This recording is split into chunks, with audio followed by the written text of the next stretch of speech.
श्रीलंका की बात करते हैं अब। श्रीलंका में तेल को लेकर हालात काफी बिगड़ चुके हैं। पूरे दिन डीजल और पेट्रोल के लिए लाइन लगानी पड़ रही लोगों को। पूरे दिन वो डीजल और पेट्रोल खरीदने के लिए पेट्रोल पंपों के सामने कतार में खड़े रहते हैं। पेट्रोल पंपों पर करनी पड़ रही है सेना तैनात, क्योंकि वहां पर कभी भी स्थिति बिगड़ने की आशंका है। ये कोलंबो के एक पेट्रोल पंप की तस्वीर हम आपको दिखा रहे हैं, जहां पर देखिए सेना के जवान तैनात हैं और लोगों को पेट्रोल खरीदने के लिए पूरे दिन इंतजार करना पड़ता है, क्योंकि लंबी लंबी कतारें वहां पर लग जाती हैं। और उसके बावजूद पेट्रोल डीजल का रेट इतना बढ़ गया है कि लोग हजारों रुपए का पेट्रोल भराते हैं, तब भी उनकी टंकियां फुल नहीं होती। सीधे चलते हैं, हमारे संवाददाता विपिन चौबे की एक रिपोर्ट देखते हैं। जिस गोटाबाया राजपक्षे पर श्रीलंका को राजनीतिक और आर्थिक रूप से अस्थिर करने का आरोप लगा, उनके इस्तीफे के 3 दिन बाद श्रीलंका में क्या हालात हैं, इस बात को दिखाने के लिए हम इस वक्त मौजूद हैं श्रीलंका की राजधानी कोलंबो में। और कोलंबो में स्थिति को दिखाने की कोशिश कर रहे हैं। पिछले 3 महीने से हालात बद से बदतर हो गए हैं। और आप देखिए कि हम इस वक्त राजधानी कोलंबो के एक पेट्रोल पंप पर खड़े हैं, जहां पर हालात कैसे हैं। इस तरफ आप देखिए कि गाड़ियों की लंबी कतारें हैं, बाइक वालों की, कार वालों की, ऑटो वालों की लंबी लंबी कतारें हैं। और पूरा का पूरा पेट्रोल पंप इंसानों से, आदमियों से, गाड़ियों से घिरा हुआ है। हालात ये हो गए हैं कि पेट्रोल पंप पर श्रीलंका पुलिस के जवानों को तैनात करना पड़ा है, एयरफोर्स के जवानों को तैनात करना पड़ा है, क्योंकि यहां पर आए दिन लोग डीजल के लिए, पेट्रोल के लिए, केरोसिन के लिए झगड़ा कर रहे हैं। गैस की किल्लत है, लोगों को खाना बनाने में बड़ी समस्या आ रही है। और इन तमाम समस्याओं के बीच जो राजनीतिक अस्थिरता है उसको कम करने की कोशिश भी की जा रही है। लेकिन गोटाबाया राजपक्षे के इस्तीफे के 3 दिन बाद भी श्रीलंका में हालात बदलते हुए नजर नहीं आ रहे हैं। और लगातार जो क्राइसिस है वो बना हुआ है। इस क्राइसिस की वजह से ना तो मछुआरे मछली मारने के लिए समंदर में जा पा रहे हैं, स्कूल कॉलेज नहीं खुल रहे हैं, लोग पेट्रोल डीजल क्राइसिस की वजह से ट्रांसपोर्टेशन की दिक्कत हो गई है, लोग अपने ऑफिस को और स्कूल तक को बंद करना पड़ा है। दिक्कत यह है कि पब्लिक ट्रांसपोर्ट भी नहीं चल पा रहा है।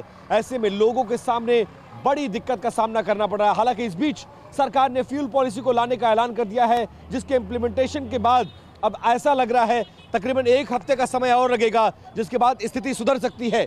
लेकिन फिलहाल अभी तक श्रीलंका में स्थिति खराब होती नजर आ रही है। और 20 तारीख को श्रीलंका को नए राष्ट्रपति मिलने के आसार हैं, जिसके बाद यह माना जा रहा है कि संभवतः हालात सुधर सके और श्रीलंका एक बार फिर से पहले की तरह खूबसूरत और स्थिर होता हुआ नजर आ सकता है।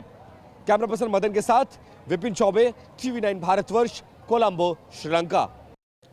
पेट्रोल और डीजल के भारी किल्लत से जूझ रहे श्रीलंका वासियों को राहत देने के लिए अब श्रीलंका की अंतरिम सरकार ने नेशनल फ्यूल पॉलिसी लाने का फैसला किया है। इसके तहत एक बाकायदा QR कोड सरकार जनरेट करेगी और उसी QR कोड के आधार पर अब श्रीलंका में रह रहे लोगों को पेट्रोल और डीजल मिला करेगा। सरकार ने यह फैसला इसलिए लिया क्योंकि पेट्रोल पंपों पर एक हफ्ते की लाइन है और ये लाइन कई किलोमीटर में लगी हुई है।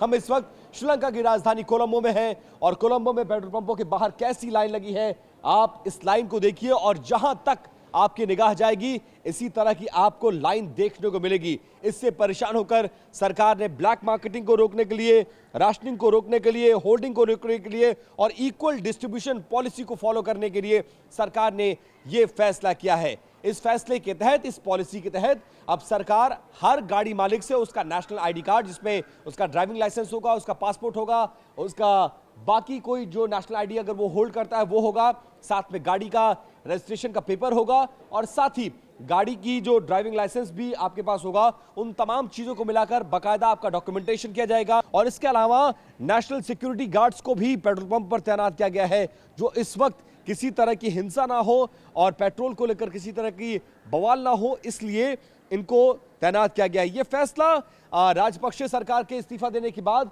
जो अंतरिम सरकार है उसने लिया है, क्योंकि लगातार क्राइसिस बढ़ता जा रहा है, पेट्रोल पंपों के बाहर लाइनें लंबी होती जा रही है, लिहाजा सरकार को नेशनल फ्यूल पॉलिसी लाना पड़ा है। सरकार को लगता है कि इस फ्यूल पॉलिसी के तहत कम से कम जो राशनिंग है उसको रोका जा सकेगा, ब्लैक मार्केटिंग को रोका जा सकेगा और इक्वल डिस्ट्रीब्यूशन सरकार कर सके, इसलिए फिलहाल इस तरह का फैसला लिया गया है और इस पॉलिसी को लाने की बात कही जा रही है। कैमरा पर्सन मदन सिंह के साथ विपिन चौबे, TV9 भारतवर्ष, श्रीलंका, कोलंबो।